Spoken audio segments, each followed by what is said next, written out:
Good evening, everyone. Welcome to tonight's class, Still Life Painting and Water Mixable Oils, Part 1. I'm your instructor, Adrian Hodge, and tonight's class will be 90 minutes, and we'll continue next week at the same time with the second part of the class.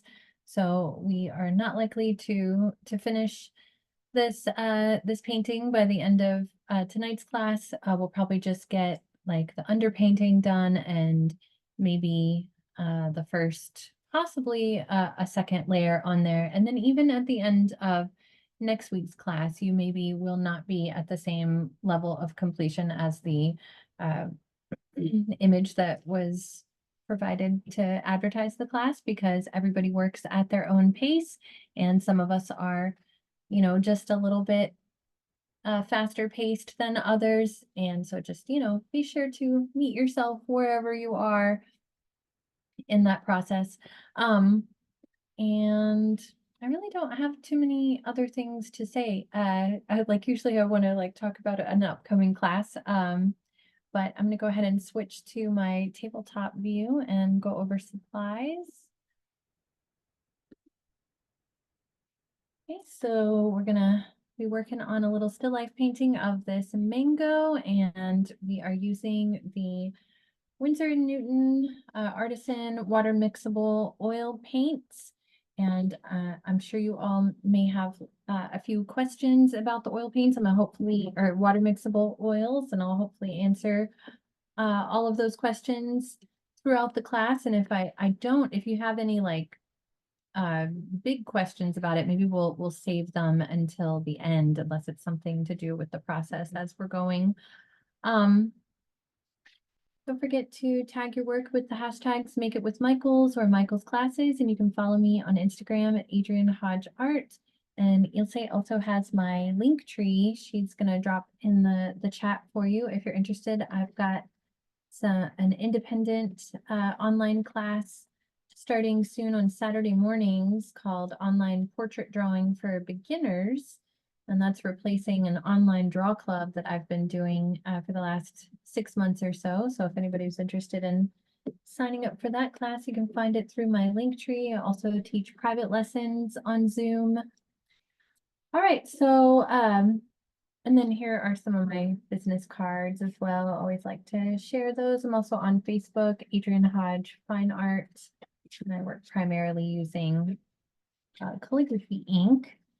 And I also teach in oil and acrylic quite often in person here in Austin at the Contemporary Austin Art School at Laguna Gloria. I teach a lot of oil painting classes, but this was my first time using water mixable oils, and I would say over 20 years. And I was really pleasantly surprised with these Winsor & Newton water mixable oils. I found that they handled a lot like regular oils. So I'm excited to share this process with y'all. Okay, and then for paintbrushes, I have these paintbrushes that were on the supply list. Really, if you have a nice flat brush and a couple of round brushes and then a nice liner brush like this, you should be good. I always joke that calling 3 paintbrushes like this my trifecta, because if I've got one good flat brush, one good round brush, and then a nice liner brush, I feel like I can get a lot done with those brushes.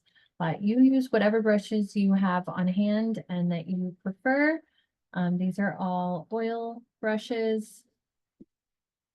Okay, and then I've got 3 of the Artisan Winsor & Newton Water Mixable Oil Color mediums that we're going to be using. So I've got the fast drying medium, the linseed oil, and the stand oil.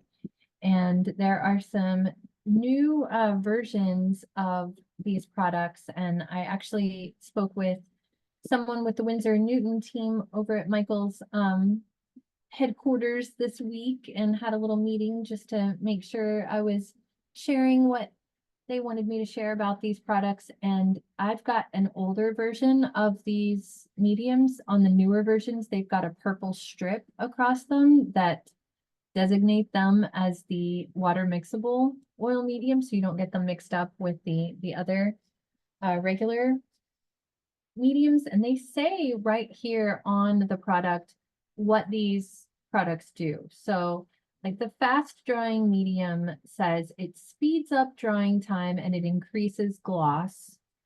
The linseed oil reduces consistency and slows drying.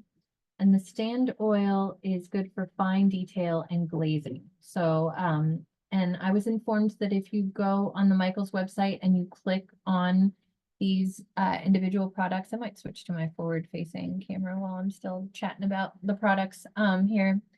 That if you go to the website where, you know, you look up this product, for instance, it'll have the little images on the side, you know, that show you the product images, and that there should be an image there that if you click on it, it will give you a little bit more kind of label instruction about the medium and what it's best used for.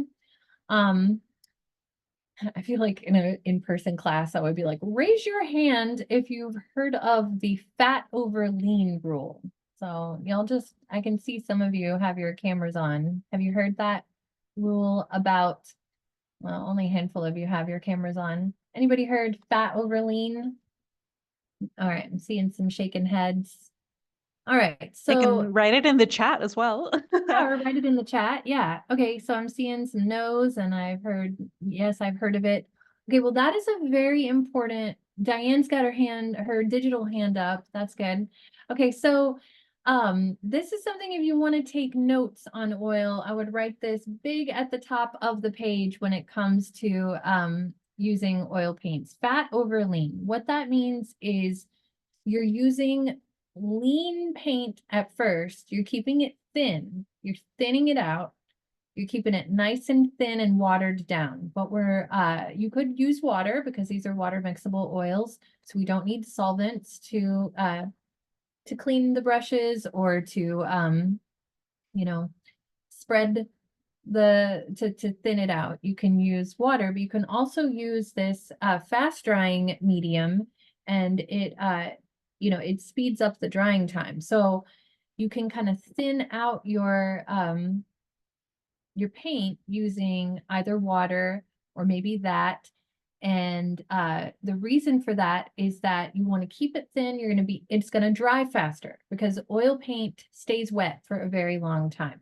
So even this water mixable oil, it's still going to take about 2 to 3 weeks to completely dry. And you know, so if you're putting on super thick paint to start, then you're going fat first, right? You're using it fat. You're using it very thick. And then it's going to take even longer to dry because you used it so thick. And so if you try to layer on top of thick paint with thick paint with thick paint, it's just going to keep mixing together. You're not going to have control over it. So the fat over lean rule is that you go thin, and then that thin layer will dry a little faster. And then you go again with a thin layer, and then that will dry. It's not going to be completely dry, but you're going to be able to control the layers that you're putting on it a little bit more because you're keeping it thin. And especially if you use this fast drying medium, then it's going to speed up the drying time so that each layer will dry.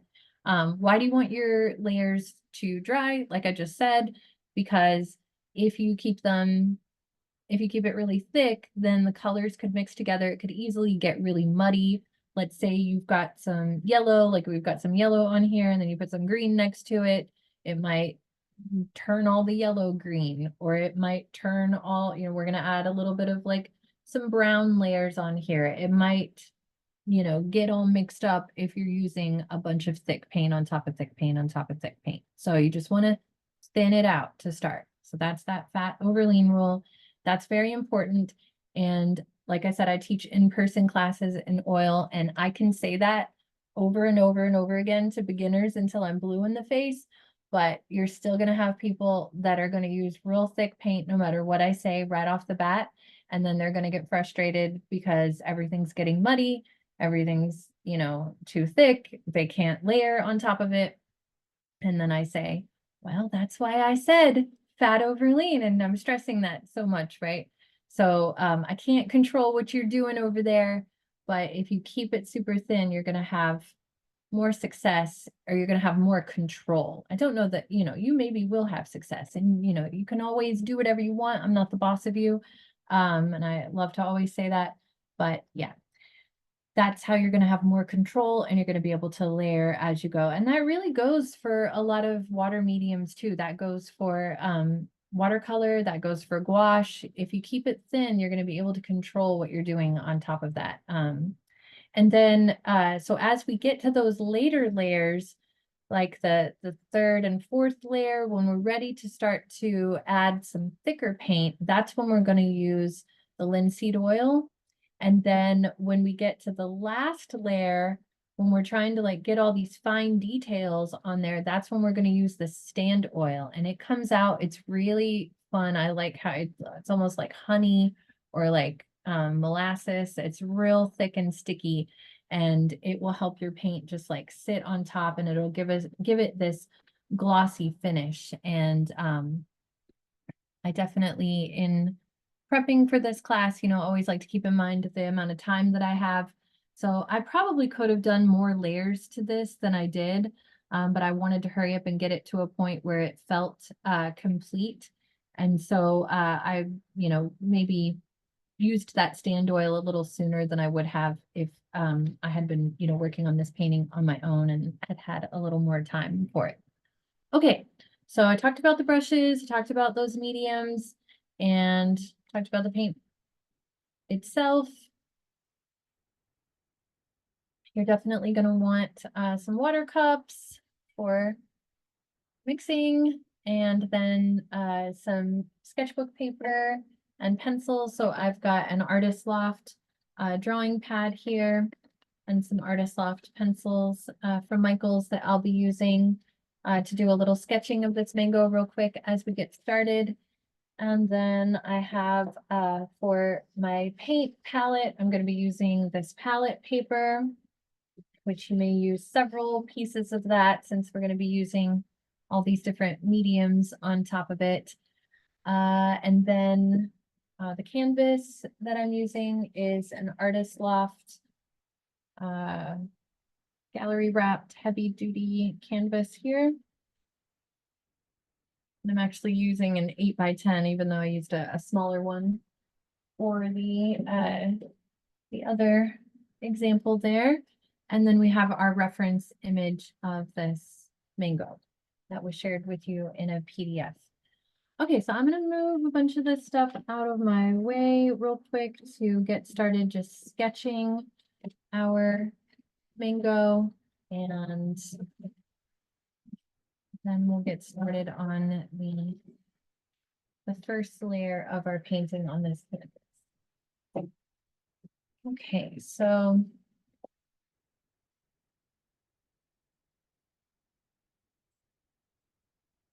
I guess since I have this right here on the front page, I can talk about this as an upcoming class in August, drawing lips using the planes of the face. That'll kind of complete this class that this series I've been doing all summer on drawing different facial features using the planes of the face. So, and that'll be using Artist Loft graphite pencils. All right, so let's just do some quick little thumbnail sketches of our mango real quick. So thumbnail sketches are quick little sketches that we do in a sketchbook just to get comfortable with the composition. So depending on the size canvas that you have, like the photograph itself is portrait, it's a rectangle. And I've got a rectangular canvas that I'll be working on tonight. So I have a choice. Do I want to make my painting portrait, or do I want to make it landscape? And that is up to you. So if you want to do a couple of sketches, both rectangles, portrait and landscape, I used a square canvas for the other example. So I just kind of cut off some of the background there. So if you've got a square canvas, then you might sketch a little square. And there's not going to be too much to this. So yeah, I usually just spend like 2 to 5 minutes on a thumbnail sketch. And we're really just sketching the mango and getting comfortable with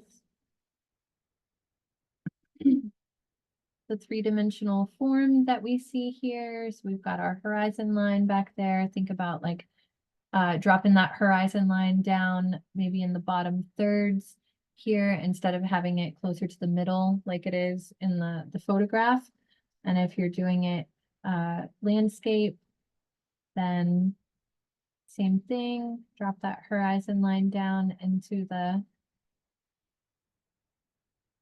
bottom thirds.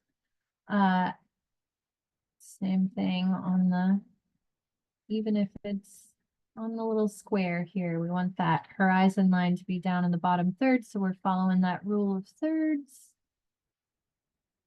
And then I just want to talk about the contours of the mango here a little bit. So the contours are all of the elevational shifts that may occur on a three-dimensional form. And when we're looking at this mango, it does appear that there's like a vertical axis that curves out to the right, towards the right side of the mango, and then out towards the left on the left side of the mango. And then in the middle, the viewer's eye line, my eye line when I took the photo is such that it makes it feel like it's maybe a little straight here in the middle, and then it curves out in either direction on the vertical axis. And on the horizontal axis, we've got the same thing. It maybe appears a little straight here and then starts to curve up above that equator line and then curves down below the equator line. And we had a class on contour lines using a lime several months back that I believe Ilse should still have the link for. I just realized that I was going to reference that one. I forgot to mention that at the beginning of our time together. But you can find that class if you're watching later on YouTube by just searching contour lines. Learn to draw 3D forms using contour lines. And so on the shadow here that we have falling across the table surface in the image, we want that to appear flat. So we're just going to think about straight lines here. And you may be thinking, how does this help me with painting? Well, as we're painting this, we want to make our brush strokes follow these contour lines. So if our brush strokes are flat all the way across our mango, it's not going to feel as three-dimensional as if we have our brush strokes following these curves, following those three-dimensional curves. And then in addition to the lines curving, our brush strokes curving, as we're adding our color, we're thinking about these color blocks, and this mango is really helpful because it's got this big yellow patch and then it's got this red patch. You almost don't even need to, I mean, you do want to pay attention to the light, but it's really more about these colors. So if you make sure that these colors are also following these three-dimensional curves, so I could even draw it across here where I put the contour lines, like this big block of red is going to follow that curve. This big block of yellow is going to follow those curves.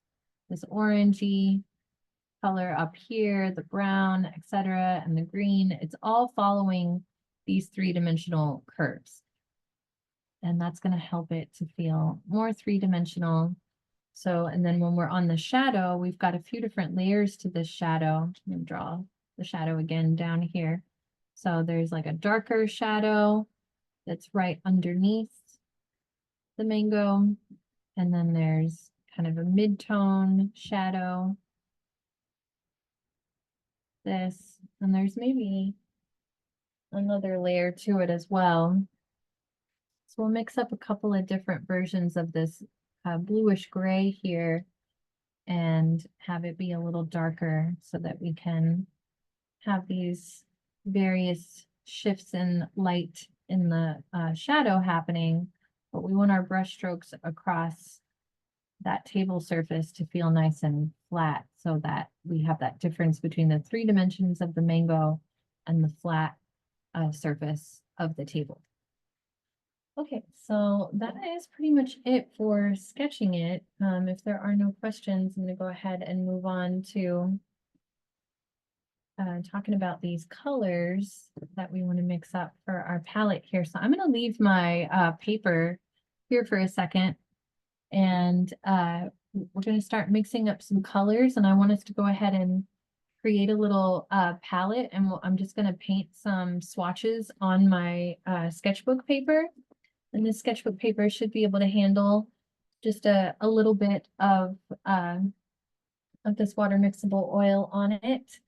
And we'll get our colors all situated, and then we'll get started on our underpainting. Okay, so it doesn't matter which paintbrush you use for this. You could also use some palette knives if you have them for your color mixing. And let me just pull out a sheet of my palette paper. So I've got that Strathmore palette paper. You can also use freezer paper if you don't have palette paper. I actually have a big sheet of freezer paper on my table right now to just like to possibly use if I run out of space, that I've just got that as a backup there, just underneath everything.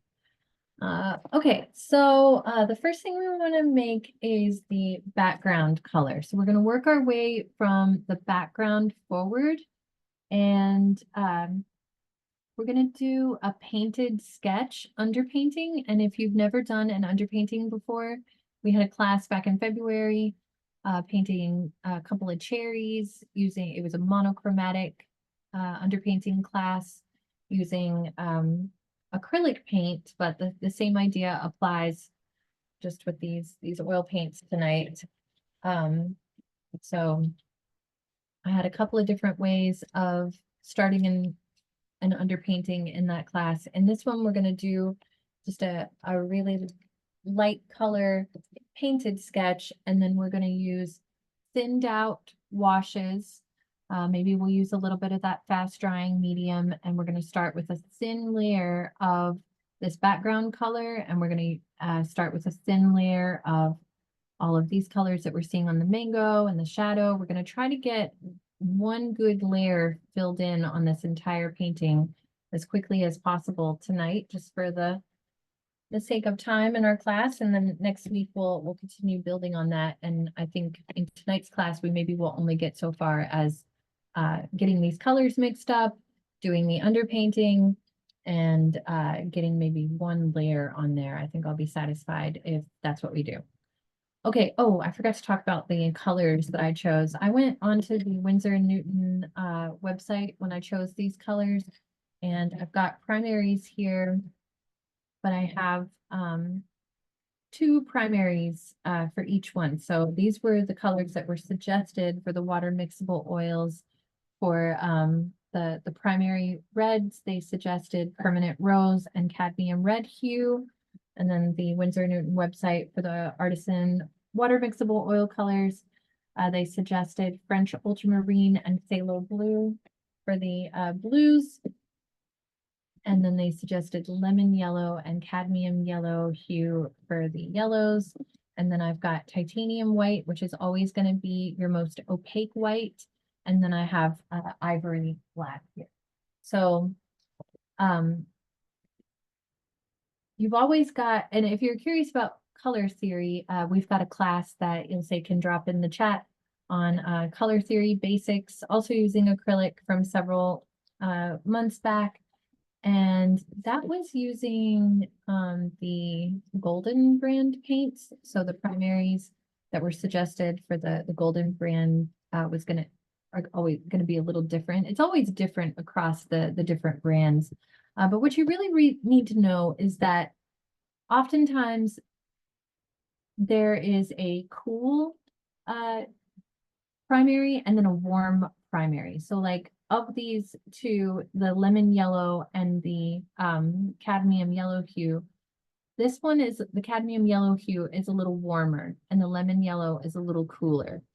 And then same thing with your phthalo blue and French ultramarine. I mean, you might be thinking, you know, like with red, they're both warm. Yes, they are, but the permanent rose is just a little bit cooler. So it's more like a magenta. And then the cadmium red hue is a little bit of a deeper red.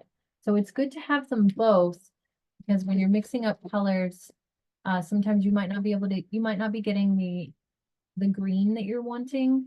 And so you might need to just try a different combination of your yellows and your blues. And not all primary are created equal, but I'm not going to go too much into that because we've had color theory classes before, and I'm going to tell you which colors to use to keep it pretty simple tonight.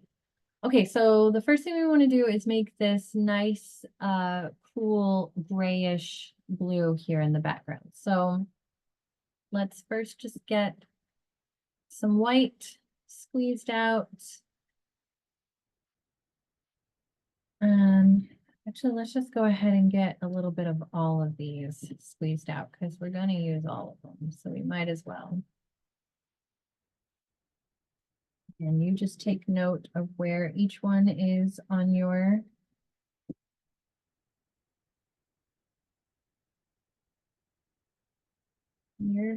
palette.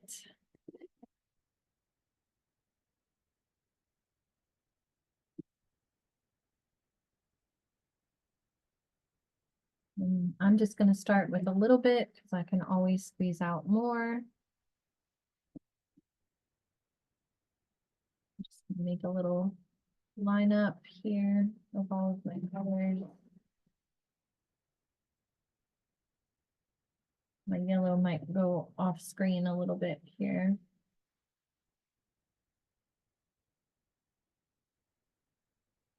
Sure to continue it over here.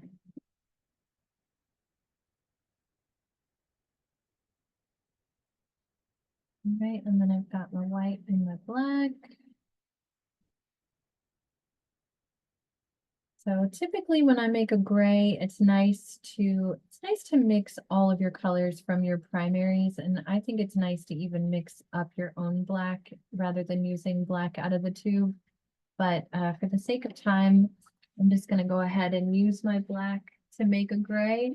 And then we're going to add each one of these blues to it and see which ones we prefer for this background gray that we're going for.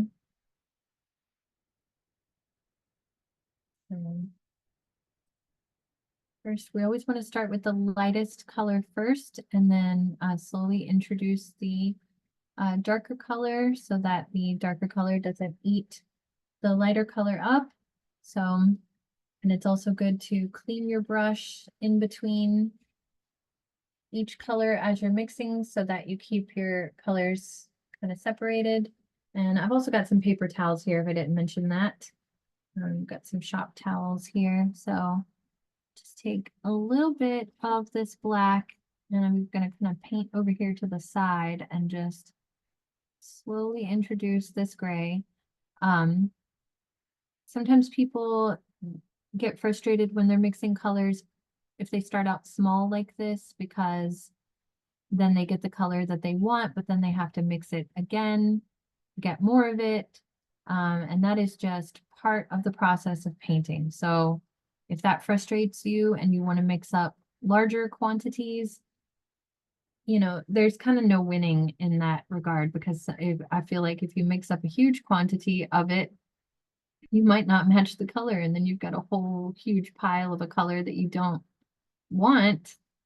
But then if you match it perfectly with a small pile, then you got to do it again. So it's just one of those things. It's just the nature of painting. Okay, so I got a pretty nice gray there. And if you make a nice gray and you're like, hey, I kind of like gray. I want to change the background of the painting and just use gray. I don't want to add blue to it. You do whatever floats your boat. I'm going to go ahead and add a little bit of this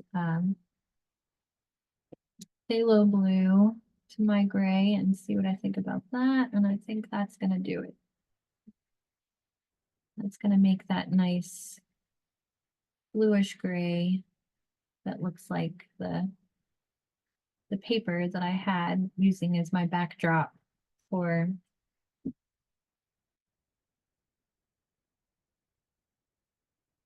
this little still life setup that I made.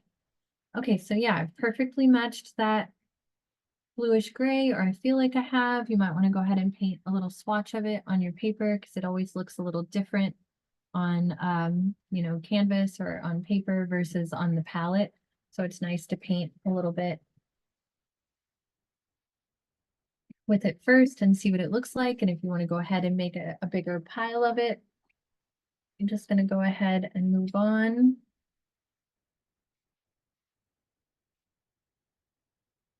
I'm cleaning my brush before I mix the next color.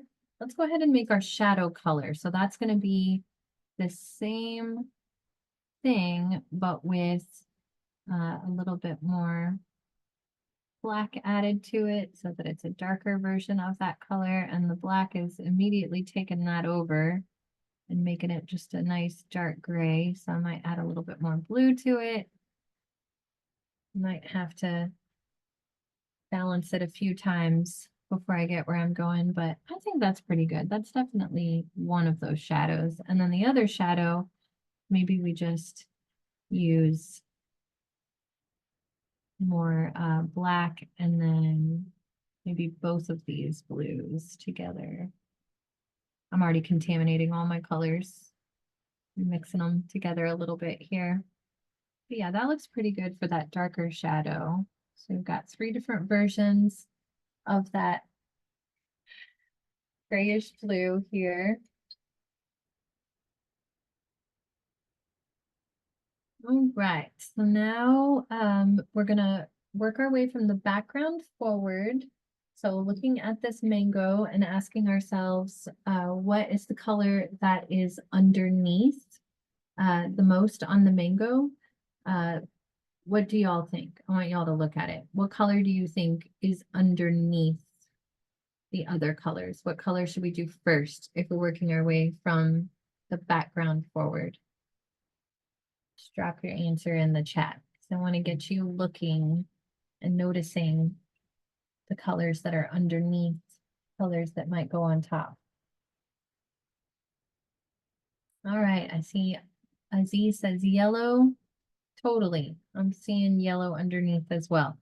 So if we mix up a nice yellow, maybe a couple of different yellows because it's a little brighter on this side. But even, yeah, under the green, I'm seeing yellow. And then what color would you say comes next in the order of layers? So yellow, and then what would you do next? Orange, great. Aziz on top of it, right? And then after the orange, what should we do?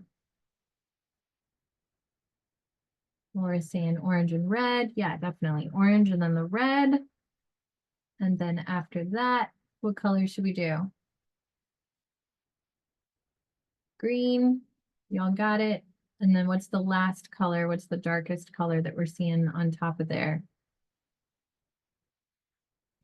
Someone's saying black. I definitely see those black spots, but before that, I'm seeing some brown, like Laura said.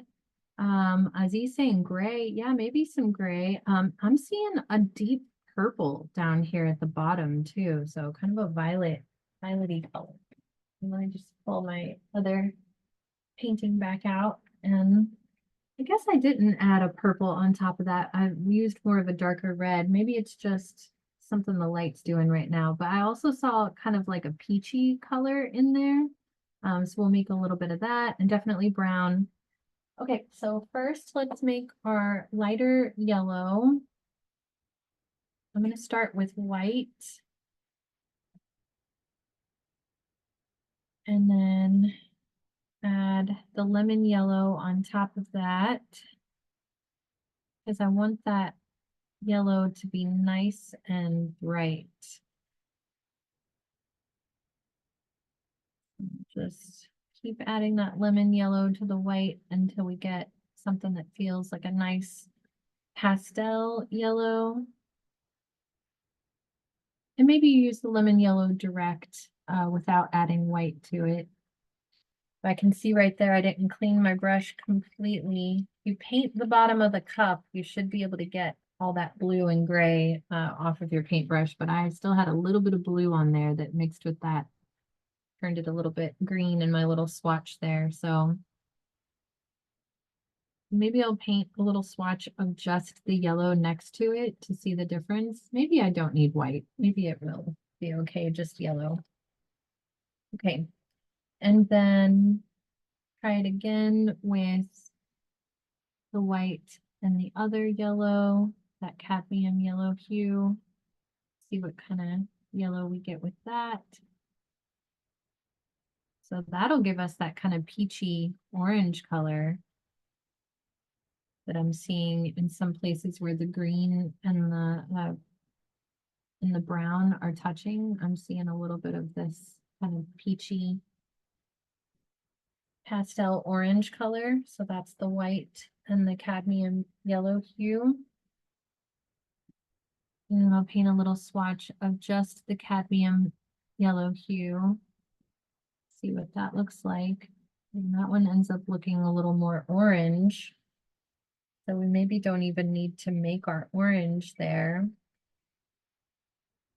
I'm doing this to remind myself just as much as I'm doing it to help y'all get a good palette going here too. Okay, and then for our reds, yeah, we can paint a little swatch of each of the reds and see if those might match the red that we need. I'm already feeling like if I take this red, well, I want to start with the lighter color first. So I'm going to start with this cadmium yellow hue. If I'm going too fast, by the way, there will be a recording of the class. You can always just try to stick with me, but then you can check the class recording tomorrow and slow down, speed it up, whatever you need to do. So yeah, that's a really nice orange, mixing the cadmium yellow hue with the cadmium red hue. That's going to give us that nice deep orange.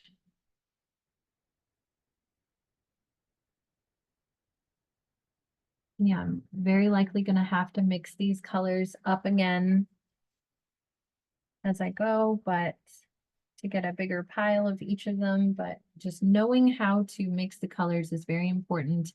When I'm teaching my in-person classes, I feel like the two things that make people give up on the painting process the most are one, struggling to render, not knowing how to make something look three-dimensional, which means they maybe need to spend some time drawing before they start the painting, or not knowing how to mix the color that they're trying to get to. And if you just do this at the beginning, you know, doing these sketches at the beginning and creating your palette right from the start, then it just paints itself. You don't even hardly have to do anything to it. Obviously, that's not true, but it feels like it sometimes. All right, so yeah, that deep red is definitely what I'm seeing along the bottom there. And let's see, we already got our orange, so I think that's kind of good. They're pretty basic reds and oranges on this mango. Let's make our green. So I'm going to use the lemon yellow for the green.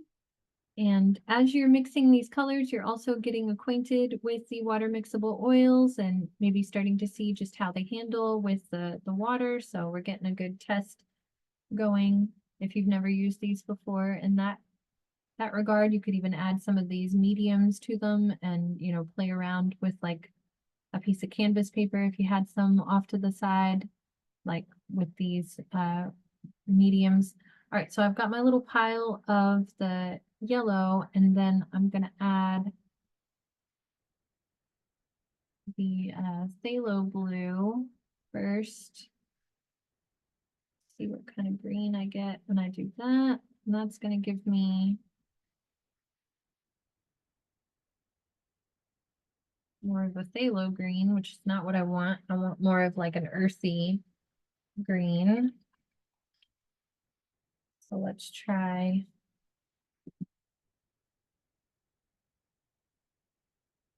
our lemon yellow with our French ultramarine blue.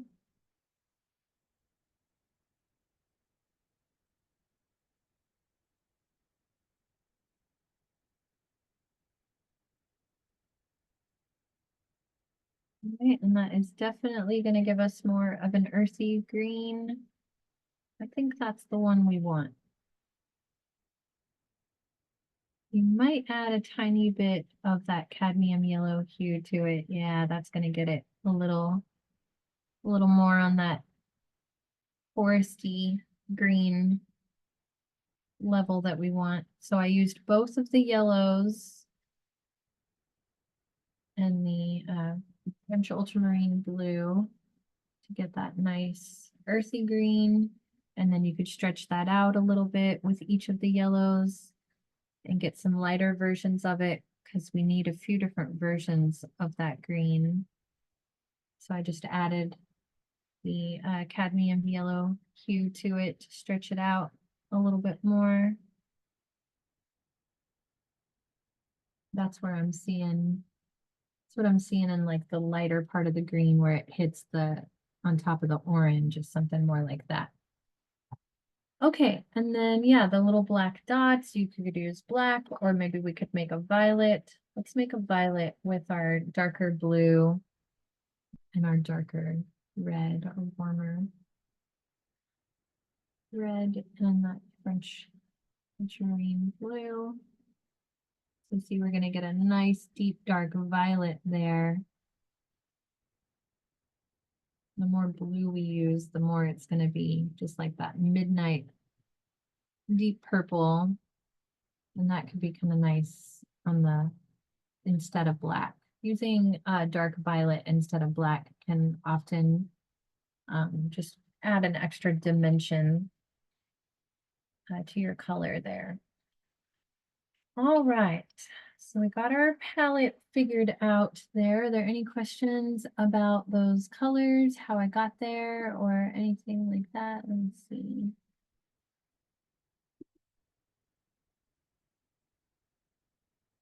All right, I'm not seeing any questions. So I'm going to go ahead and move my sketchbook aside with this palette out of the way.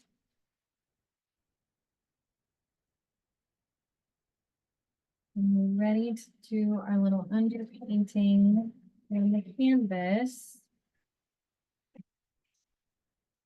So I'm going to go horizontal with my canvas for two reasons. Mainly so that it will show up on the zoom. And I won't have to move my camera too much so you can see the top and the bottom. And also just because I like the way that looks. I like the way the mango looks turned horizontal there, more landscape than the portrait. Even though the photograph is portrait, I think it'll just give me more room to explore here. Okay, and then I'm going to take that liner brush. So that brush that's long and skinny, the bristles are long and skinny like that. And I'm going to take this combination of the cadmium yellow hue and the yellow, lemon yellow together. And I'm going to add some water and make a nice little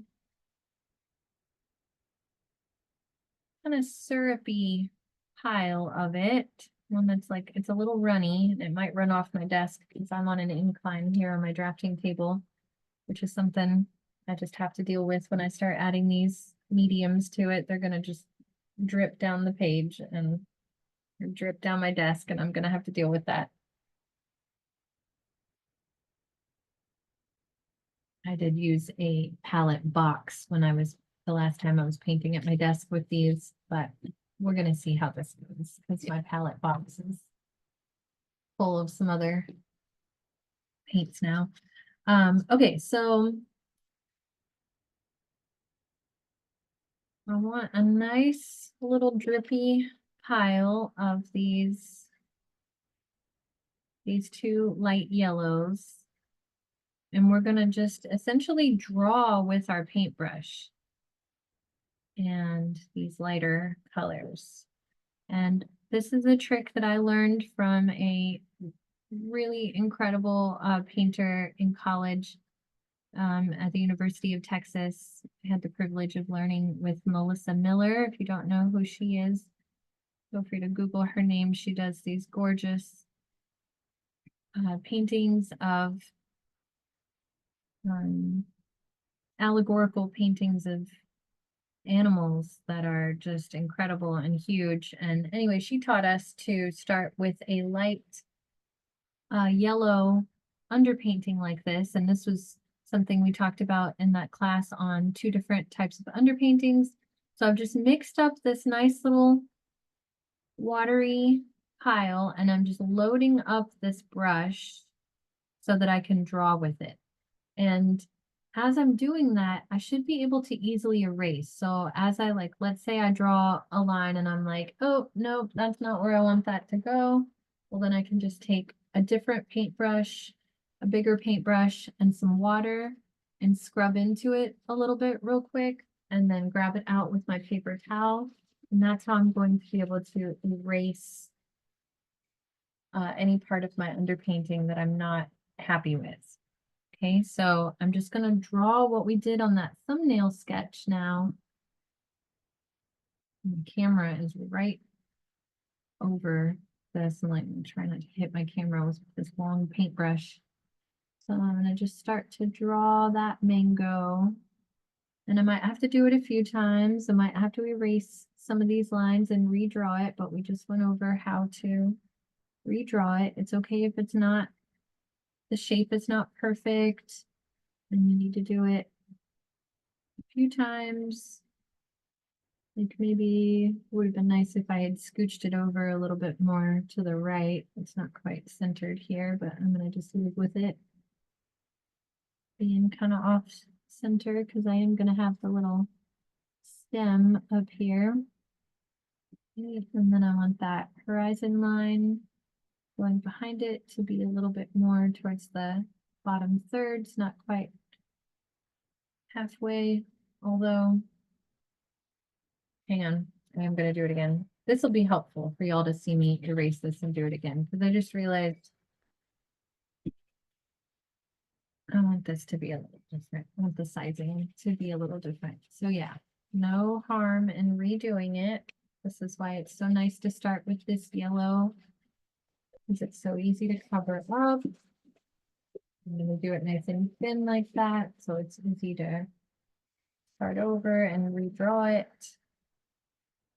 Paint is not permanent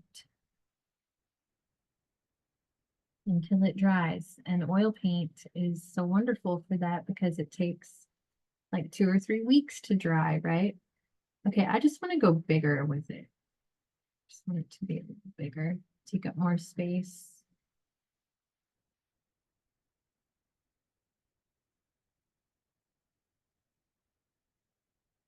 That's more what I'm looking for.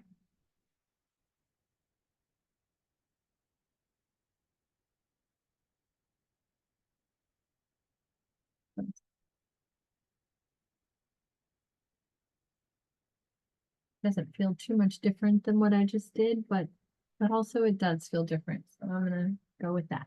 Okay, and then a little stem. And then, yeah, I feel like I'm putting it all in about the same place, but I just wanted it to be bigger.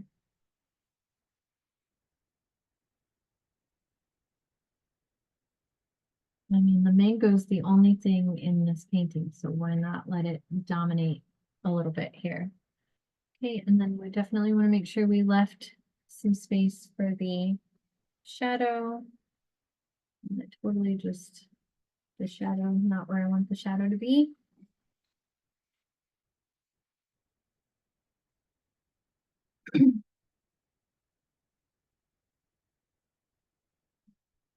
Darker shadow right underneath.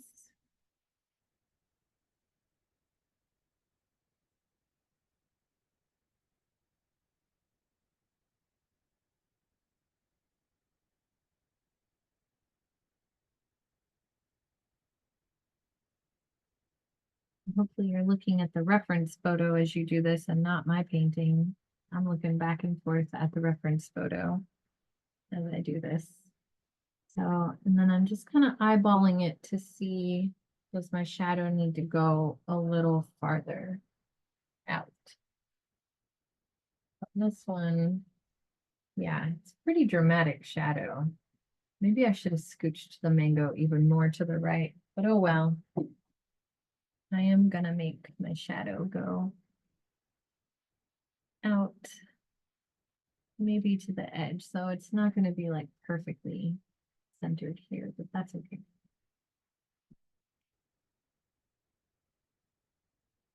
Yeah, that shadow really gets stretched out there. How many shadow lines can I paint here? And this is the beautiful thing about the yellow painted sketch is that all this is going to get covered up. So you can just ignore some of these lines that you don't care about, or you could erase them with your paintbrush like we did a second ago. All right, I think that's good enough. Although a part of me wants to like shift it a little more to the right one more time, but I'm gonna leave it alone. Am I gonna leave it alone or am I gonna paint it? Am I gonna erase it and fix it one more time? My perfectionism is getting to me right now, y'all. I want it to be scooched over. I find when I do this, when I have these moments, people really appreciate it. Because if you were debating on whether or not it was worth it to move yours over, maybe watching me do it for a third time will inspire you to not hang on to anything.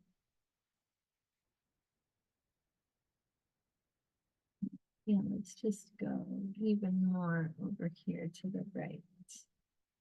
Yeah, still want it to be that big.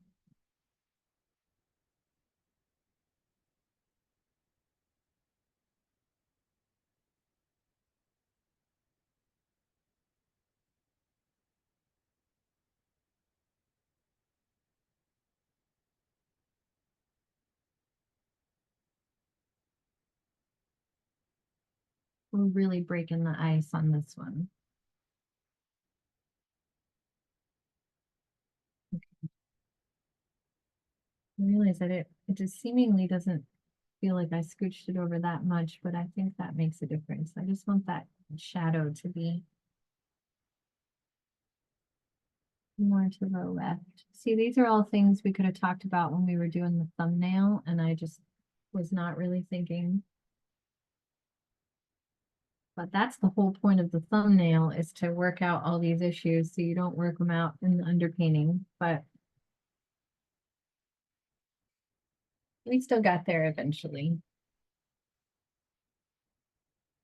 Maybe it just lined up in my thumbnail without even thinking about it. Let's see. It did. I definitely, well, I put it kind of in the middle, but I guess I made my rectangle a little more stretched out than this canvas. I don't know. It doesn't matter. Okay. And I got my horizon line in about the same spot on either side. Okay. And the whole purpose of this first layer is to break the ice, which I'm definitely doing with all this editing that I just did here. Okay, so now we need to make a nice big pile of our background color. And we are right on schedule here. I told y'all we probably would not get much farther than like 1 or 2 layers on this background. And it maybe will only be 1 layer. And that is totally fine because we still have 90 minutes next week. Okay, so I need a nice big pile of this blue gray. So I'm going to use a bigger flat brush here. And I'm just going to go ahead and start to make that gray again. Maybe this is still wet and I can just pull it down and start to mix those together.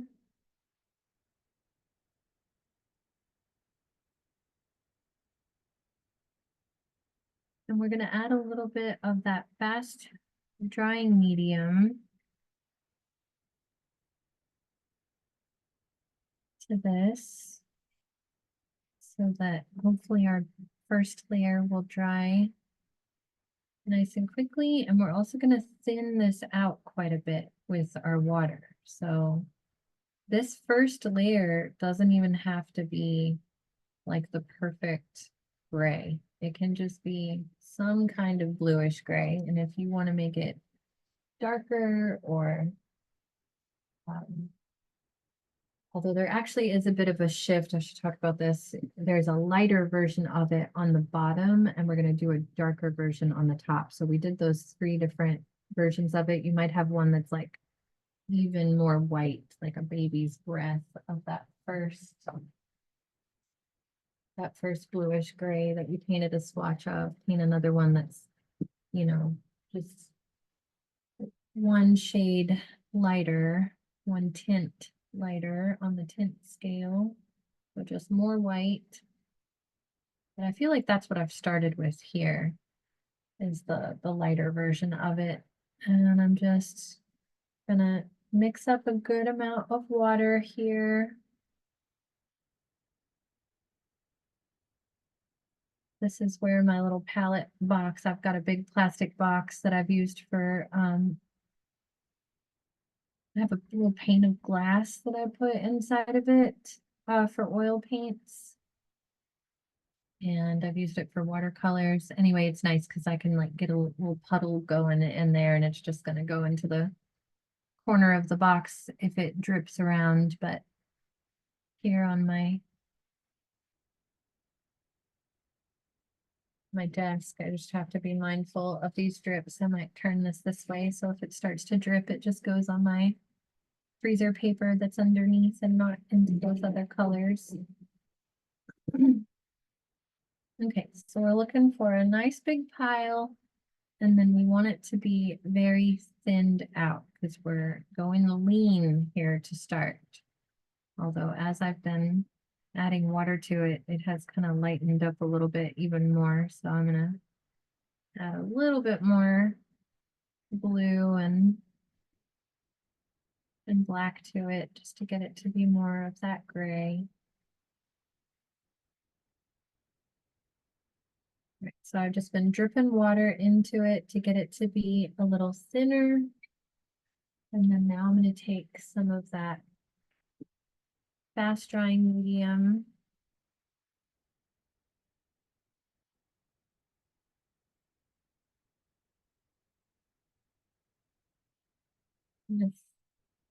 These child locks on here. Sometimes work a little too well, don't they? Okay, so yeah, I'm trying not to have just like a drip down my desk.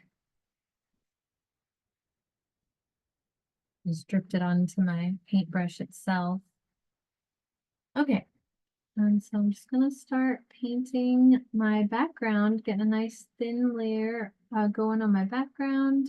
I'm gonna paint around the shadows and around the mango. And I might just leave a little separation.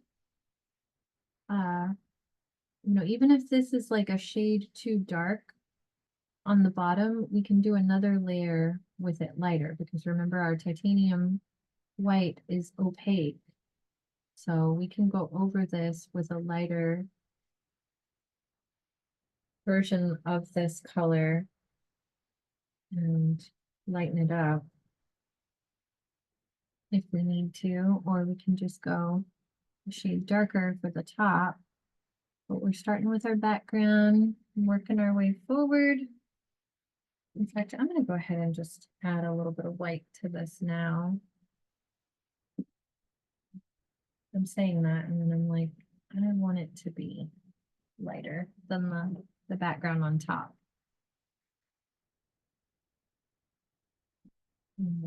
I'm just pouring the fast drying medium directly onto my paintbrush so that it doesn't drip down my drafting table too much here. And I can even grab some more water on my brush and thin it out a little bit more like that. So I just want it nice and thin.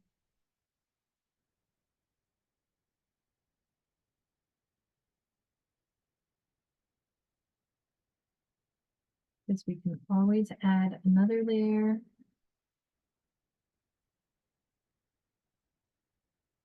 And then I am not going to do this right now just because I'm not going to do the whole thing right now just because it's going to create too many issues for me. But, and you maybe might, well, I did it early on with the last one. Maybe I will go ahead and do it. It's nice to go ahead and do this while we've got this color all the same. And this maybe we don't even put too many layers on this background, you know, for the purpose of time and completing this. I'm getting so ahead of myself.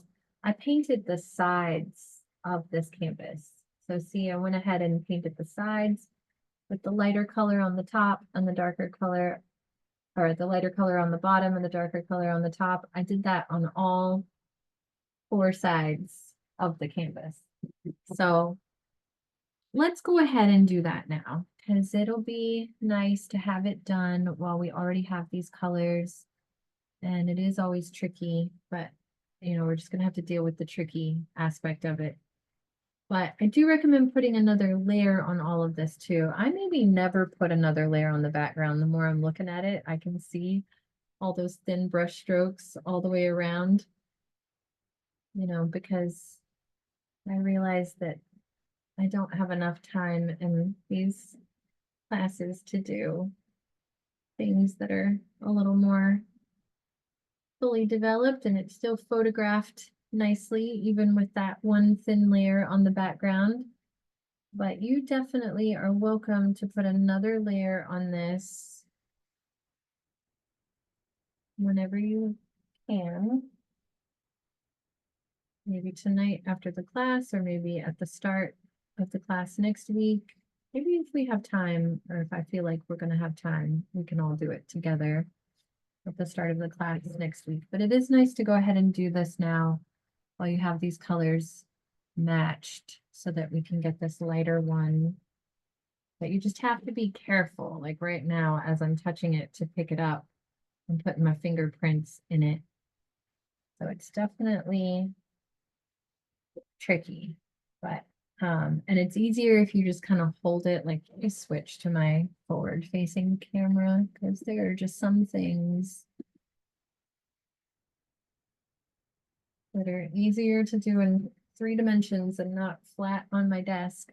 So if you hold it like this, you know, notice where your horizon line is.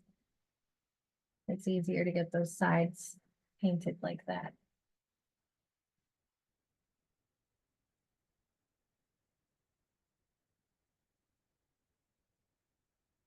Then flipping it around on your desk all wonky. It's easier to just kind of hold it from the back, and then I can flip it over and hold it like this. But obviously, the more I do this, the more I get it painted, the more I'm running out of spaces to hold it without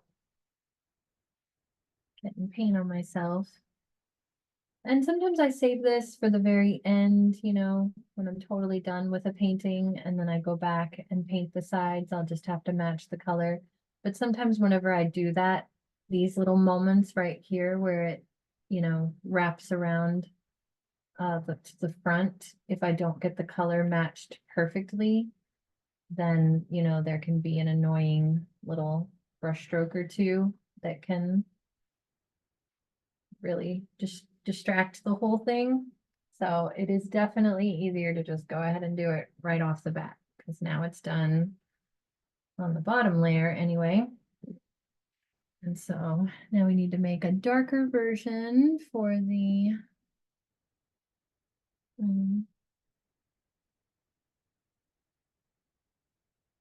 top of the background.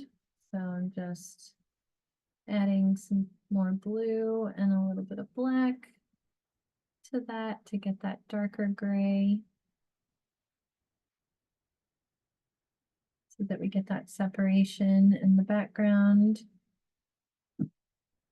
And that's going to just push the space back, make it feel a little bit more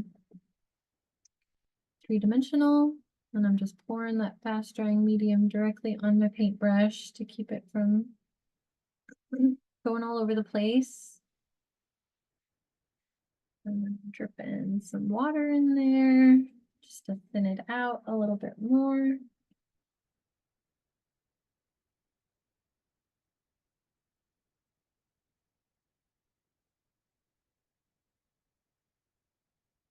Adding a little bit more black to get that to be more of a gray, like that blue's kind of taken over.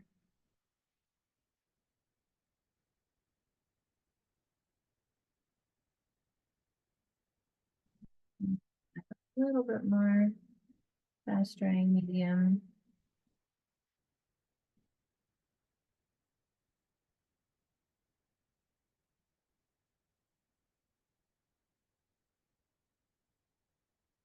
I mean, there's not much to this painting, so once we get this background down, then we just got to focus on our mango. And I'm just being so careful. Trying to find a spot that's not wet on here. And maybe you even dip your paintbrush in your water as you get your color on here and really spread it around as thin as possible without making it too thin, because if you get it in this nice middle range, you gotta not be too thick, but you know, you might be able to put a second layer on it. But if you go too thin, you're definitely gonna have to put a second layer on it, or else the canvas is gonna show through.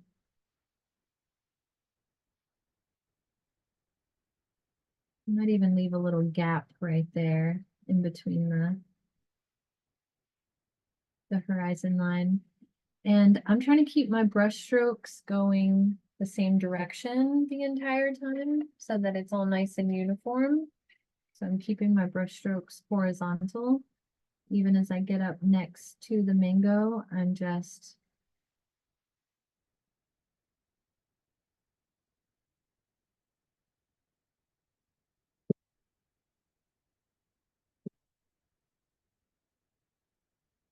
still keeping my brush strokes horizontal so that that background feels nice and uniform and all connected. We'll get this all filled in and then we'll do our sides.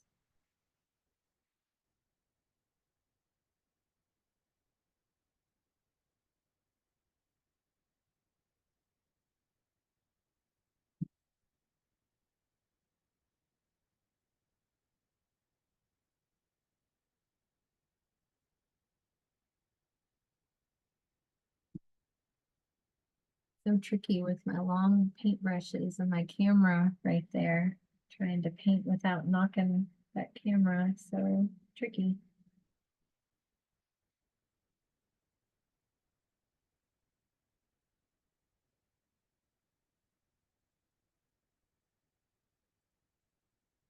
And so the reason to paint the background first is so it's going to be so much easier. Like if I accidentally go onto the mango a little bit here, it's going to be easier to clean that up and fix it in a later stage than it would be to paint the mango first and then try to go around it. We probably would end up kind of nicking part of the mango off, right? Also, we're going to have some wet layers going on the mango, so we don't want to have to deal with that. All right, so I got all kinds of streaks going here because of my camera, having to turn my paintbrush in some different directions to get around it, but hopefully yours are nice and uniform. And yeah, if you're getting those little like brush stroke where it's like removing the layer underneath, that's all easy to cover up with a second layer. So I wouldn't worry too much about perfecting this background right now. We can always do another layer because our first layer on our mango is going to be pretty thin as well. But if you want to just take the time to get that where you're, you know, as satisfied with it as possible, I totally understand the need to do that because I definitely did that with the other one so as to not have to put multiple layers on the background. And I'll be honest, I'm trying to do it again now because I don't want to have to do another layer on my background if I can help it. But I have streaks in the other one as well. I can hold that one up one more time in just a second and show you how there are streaks in it. And I didn't think it bothered me too much.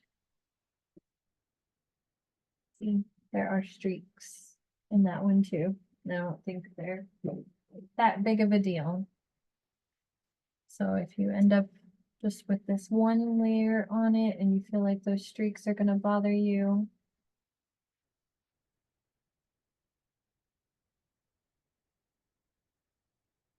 maybe don't worry about it. All right, so I'm just painting the sides now.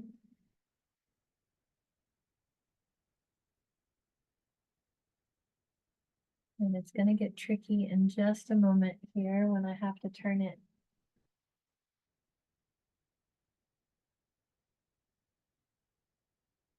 Maybe I'll leave the top for when I'm totally done.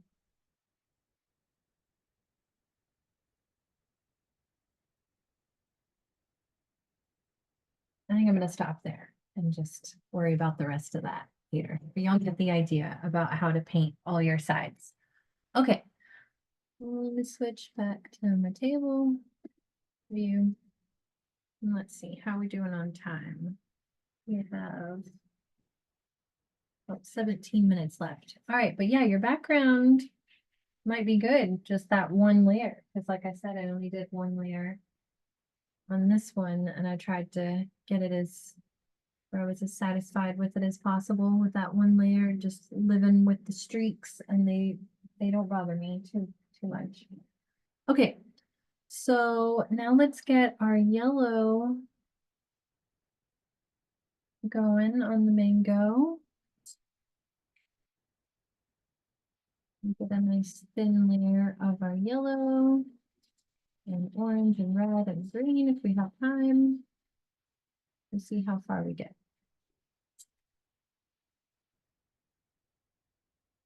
I'm just painting the bottom of my cup to get my paintbrush clean again. And I can still see some blue on that.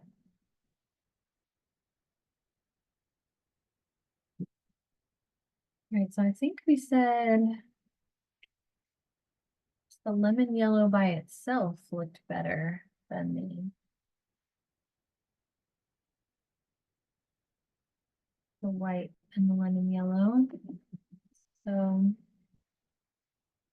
I'm just going to add some water to my lemon yellow.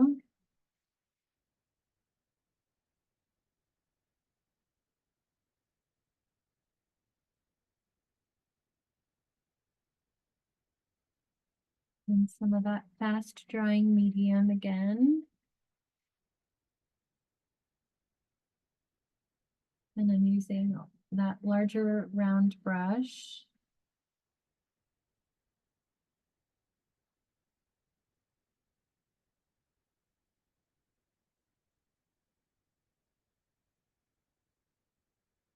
I'm really just making a little puddle over here off to the side to get it as thin as possible so that I'll be able to layer without, this is the part that we're going to be layering the most. So if you go super thick with this, next week, I promise you it's still going to be very wet. But if you go thin, you'll be able to control what you're doing here a little more. I might add a little bit of my cadmium yellow hue to this. That blue is just still in my brush and making this a little green.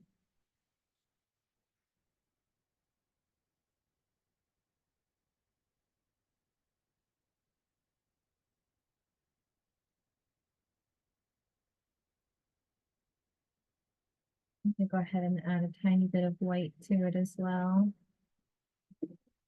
Even though the yellow by itself did look pretty good before.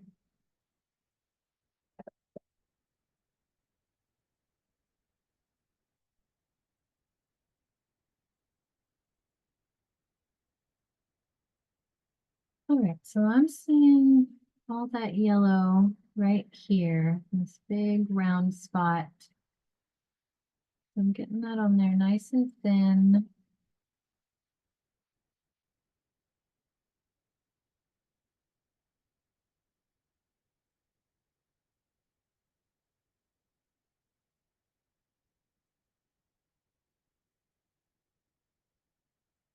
And then maybe even down into these areas underneath where the orange is gonna go, like everywhere we were seeing it underneath, remember, we'll go ahead and just get that yellow on there.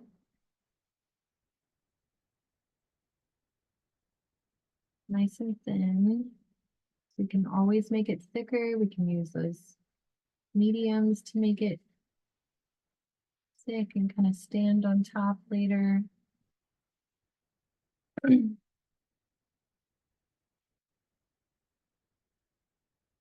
Right. And then the next layer I'm gonna do is the orange.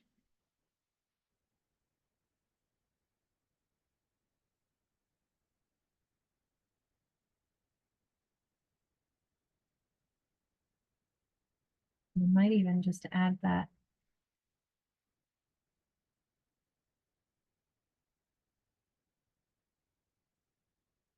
I'm kind of making it more of like that peachy color next. Because that peachy color really is more dominant than we might realize. I think like a thinned out peachy version here might be what we need before we need the brighter orange. I'm adding a little bit of my fast drying medium to it as well.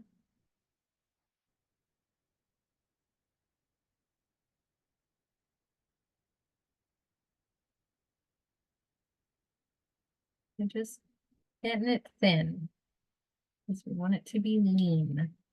Everything we're doing in this stage, we want it to be lean. And even though it's lean, it's still gonna mix in with that yellow. So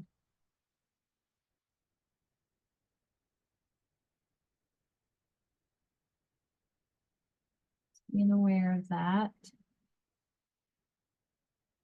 And making my brush strokes follow that three-dimensional curve that we talked about.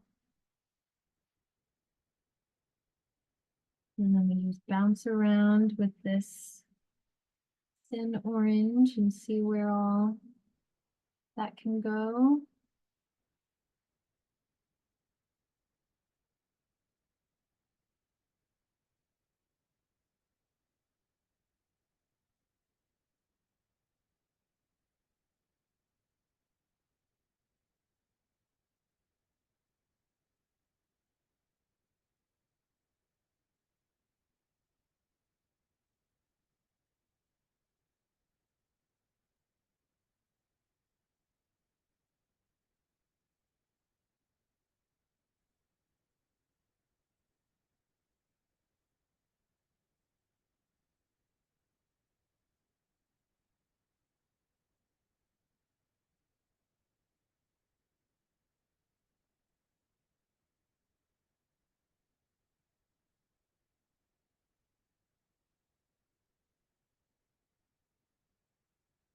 And if you add too much water to it, it will start to like do this like kind of coagulating thing. So you gotta like find a good balance between like thin and not too thin. I just added, I think the fast drying medium does that as well. Like um there's a good like thinness that you can reach, and then if you go like a little too thin, it might start to like create these like little boogers. I don't know what else to call them. It like starts to make these little pills of the paint. So if that happens, like I would just wipe it out and just try again because like that's happening for me right now. And I think I'm just gonna start over with not so thin. It was like trying to make it not too thick, so I was being lean, but I think I passed lean and went into too thin.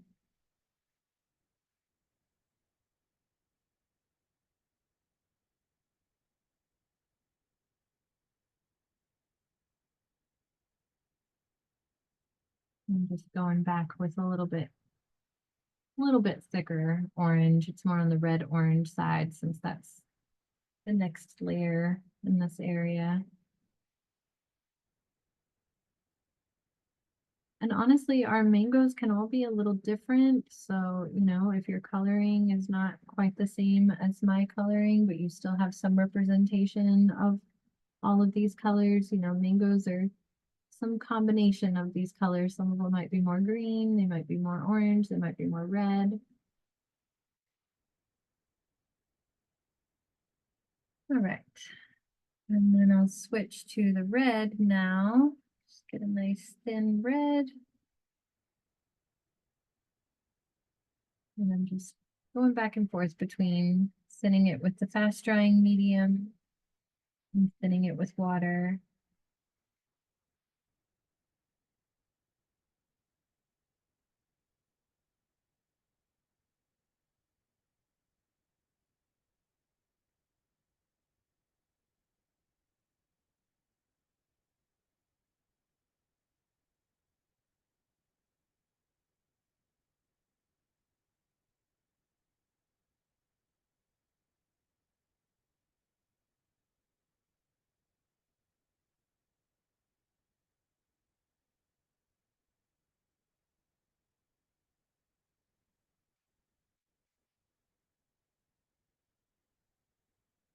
Go ahead and get some of that green on there.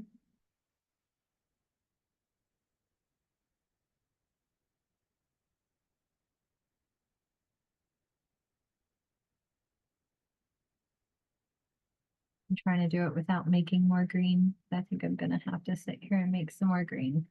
Okay, so it was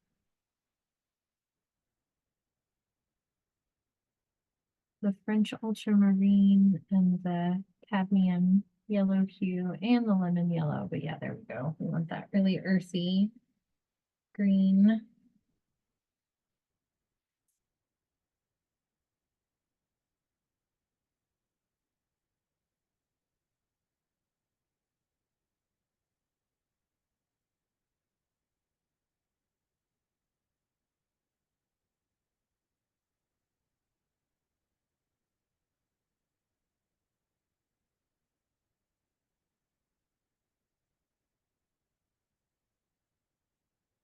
So you really want to choose between either or the fast drying medium or the water. If you go too hard with both of them, then they do start to do that weird coagulation thing. But I just thinned this color out with just water, and it's giving me that nice, almost feels like watercolor layer. And that's really all we need.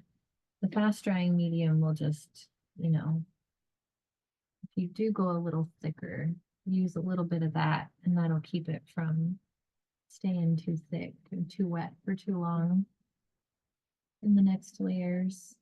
But there is a weird balance you've got to strike with them because I just showed you what happened if you use too much of both of them together. Because with our background, I still had it fairly thick. And then I added both water and the fast drying medium, and it didn't do that. And there's just a balance. So I'm following those contours, those 3 dimensions as I'm adding this. I'm not trying not to just add it like flat all the way across, but thinking about those brush strokes following those three-dimensional curves that we talked about. And let's see how we doing on time. We got about 4 minutes left, so I think I'm going to stop there, and that's pretty good for our first part of this class. We didn't quite make it to the shadow layers yet, but we got at least one thin layer on the whole mango, or at least I did. All right, let's see if there are any questions I can answer. Okay, Sarah's using watercolor.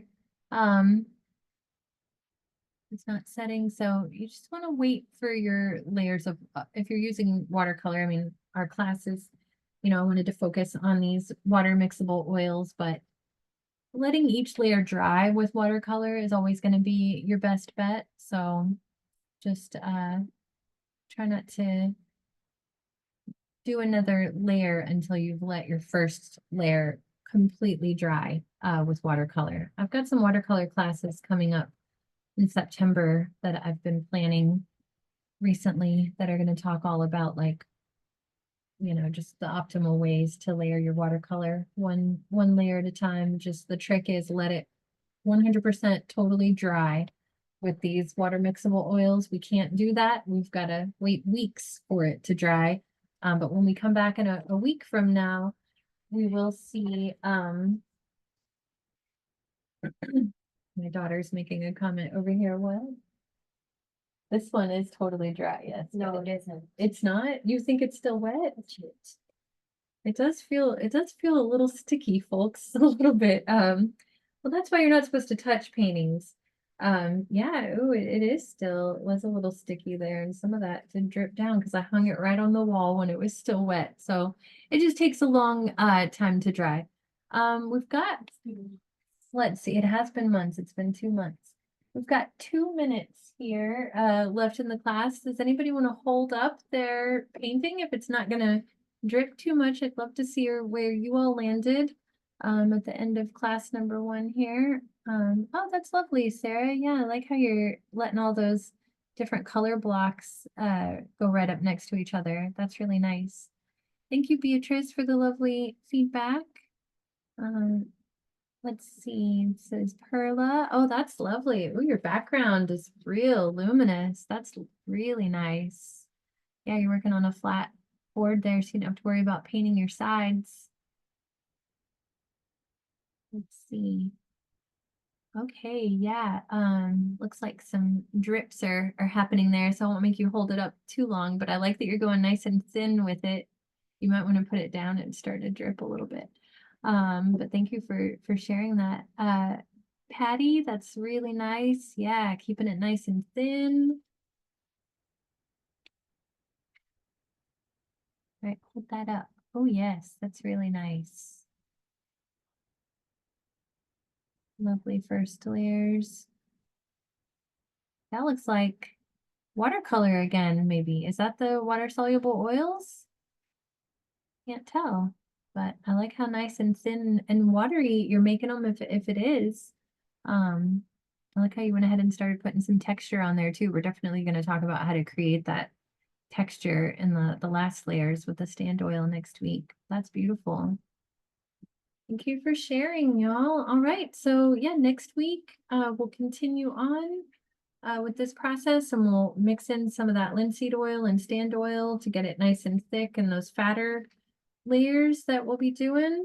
Thank you all so much, and thank you to our lovely moderator, Ilse, and I'll have a great evening. Thanks.